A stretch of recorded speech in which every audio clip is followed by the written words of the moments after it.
Ustadz, bagaimana cara mengingatkan saudara yang masih percaya dukun atau ramalan dukun, tapi mereka mengatakan kita tetap minta pertolongan ke Allah kok, tapi lewat dukun. Syukran. Ini dukun ini, ya, dukun harus diubah dulu istilahnya di Indonesia ini.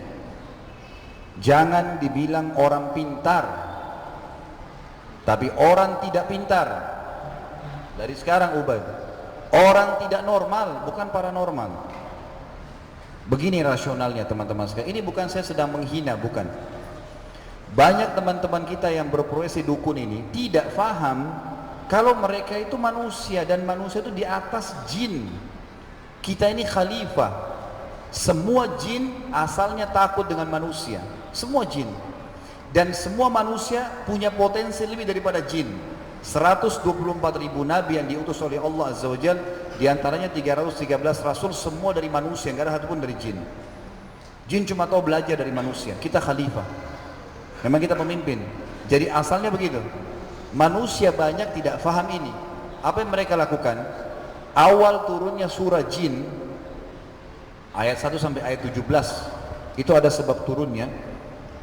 Orang-orang Arab jahiliyah dulu, disebutkan oleh Nabi SAW, mereka terbiasa kalau mengadakan perjalanan safar, lalu mereka turun di sebuah lembah. Maka yang dilakukan adalah pimpinan kafilah itu, pimpinan perjalanan itu membawa setengah bekal mereka ke tengah-tengah lembah, lalu berkata, wahai penjaga lembah, ini setengah bekal kami, jangan ganggu kami. Allah mengatakan, fazaduhum rahaqa, maka setan-setan yang ada di sekitar lembah itu tambah ganggu mereka. Awalnya setan nggak mau ganggu. Setan itu begitu lihat manusia sebenarnya takut. Apa yang teman-teman kita yang kena fitnah dukun ini, yang mereka lakukan, mereka datang ke gua, datang ke pinggir pantai, bersemedi, panggil-panggil, wahai penjaga lembah, wahai apalah gunduruwo atau apa istilahnya, gitu kan. Dipanggil-panggil, ini nggak ada. Ini semua ciptaannya Allah, gua, gunung, laut, ini Allah ciptakan, malaikat jaga semua. Lalu apa yang terjadi? Setan-setan yang lewat di situ lihat nih orang. Loh, ini orang kok panggil-panggil setan nih. Hari pertama dibiarin, nggak berani setannya. Hari kedua dibilangin, tapi karena orang ini sudah 3 hari bersemedi, nggak makan, nggak minum, ini benar-benar nih. Keluar suaranya, ya mau apa?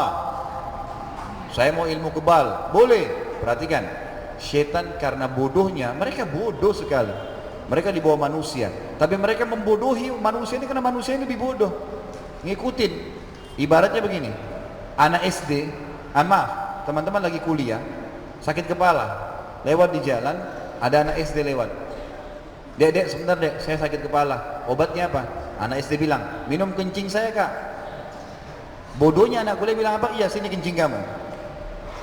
Apa yang setan bilang? Minum darah ayam, makan kotoran ini. Dibodoh-bodohin manusia, diiyakan sama dia. Subhanallah. Ini pemahaman karena tidak paham fitrahnya. Dimanapun kita jalan, kita khalifah. Manusia itu kata ulama berada dimanapun makhluk Allah yang lain pergi. Biar singa, harimau, itu kalau kita ada pembebasan lokasi, mau ular, mau apa, pergi semua tuh makhluknya Allah yang lain. Tahu ini khalifah yang datang, pemimpin mereka. Asalnya begitu manusia. Tapi kapan dia takut selain daripada Allah, digunakan oleh syaitan untuk itu. Jadi nggak boleh, gitu kan? Ini awalnya mereka tidak paham. Baru itu mereka kasih sesajen, padahal sebenarnya Allah SWT tidak butuh sesajen. Tinggal minta kepada Allah, ibadah, sujud, Allah kasih. Lebih sederhana. Mereka enggak, kadang-kadang untuk satu hajat saja itu sudah luar biasa sesajennya. Udah macam-macam, perbuatan kufur semua, dan perbuatan semua menghina diri dia. Ingat, ada hadis Nabi SAW teman-teman sekalian. Baik yang sudah kena masalah dukun ini, atau tadi, orang-orang yang percaya pada dukun itu. Kata Nabi SAW, waktu itu hadis Bukhari ya, pernah lagi satu malam lewat meteor jatuh. Kita biasa lihat meteor ya. Apa keyakinannya di Indonesia kalau lihat meteor? Ada yang bilang ini berarti ada rezeki yang datang. Berdoa, ada yang buka dompetnya katanya duitnya jadi banyak nanti. Dan beragam macam khurafat yang enggak ada. Lihat Nabi SAW ajarkan kepada kita hadis wahyu. Waktu lewat meteor, Nabi bilang kepada para sahabat, apa yang kalian katakan di zaman jahiliyah kalau lihat begini? Kata para sahabat, ya Rasulullah, kami yakin kalau ada meteor begini berarti hari ini pada saat itu lahir atau meninggal tokoh masyarakat. Ada satu tokoh masyarakat yang lahir atau meninggal. Kata Nabi SAW, ketahuilah, ini meteor ini sebabnya Kata Nabi SAW, kalau Allah subhanahu wa ta'ala ingin menentukan keputusan besok terjadi apa di bumi, jadi ini malaikat-malaikat pun tidak tahu nih besok terjadi apa. Allah sampaikan kepada mereka. Allah sampaikan kepada para pemikul arsh, malaikat 8 pemikul singgasananya Allah. Lalu mereka pun bertasbih, para pemikul arsh bertasbih. Tasbih mereka didengar oleh malaikat di langit ke-7. Malaikat langit ke-7 bertasbih. Tasbihnya didengar oleh malaikat ke-6. Malaikat langit ke-6 bertasbih.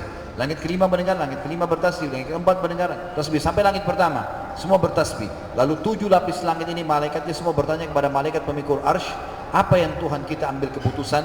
Lalu malaikat pemikul arsh menyampaikan, besok hujan di sana, besok si fulan mati, besok ini semua termasuk kadar oksigen, kadar air, segala-galanya, semua perputaran alam semesta disampaikan pada saat itu. Kata Nabi SAW, syaitan ini bersusun-susun sampai ke langit pertama. Lalu mereka coba mencuri informasi. Oh di sana hujan, di sini di sini si fulan mati, dicuri sama dia.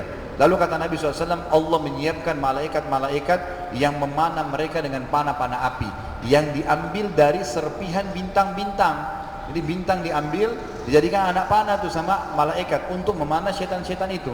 Dan itulah meteor itu. Jadi serpihan yang dihantamkan ke syaitan. Bukan saatnya berdoa pada saat itu, bukan penyebab datangnya rezeki, tapi itu fenomena yang Allah tunjukkan fakta. Ternyata memang ada malaikat yang sedang menyerang syaitan, gitu.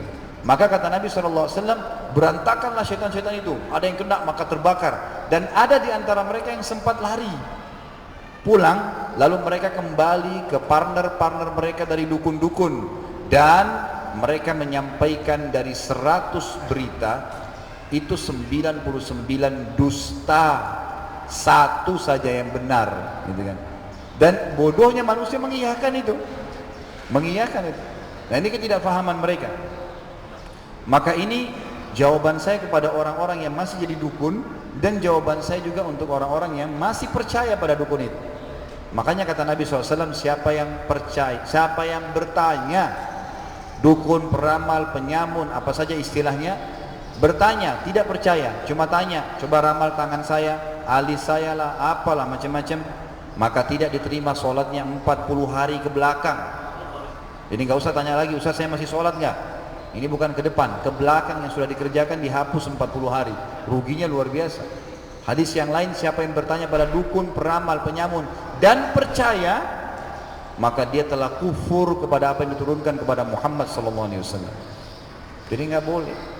Memang nggak boleh percaya, apalagi percaya kepada syaitan-syaitan yang memang lebih rendah daripada manusia.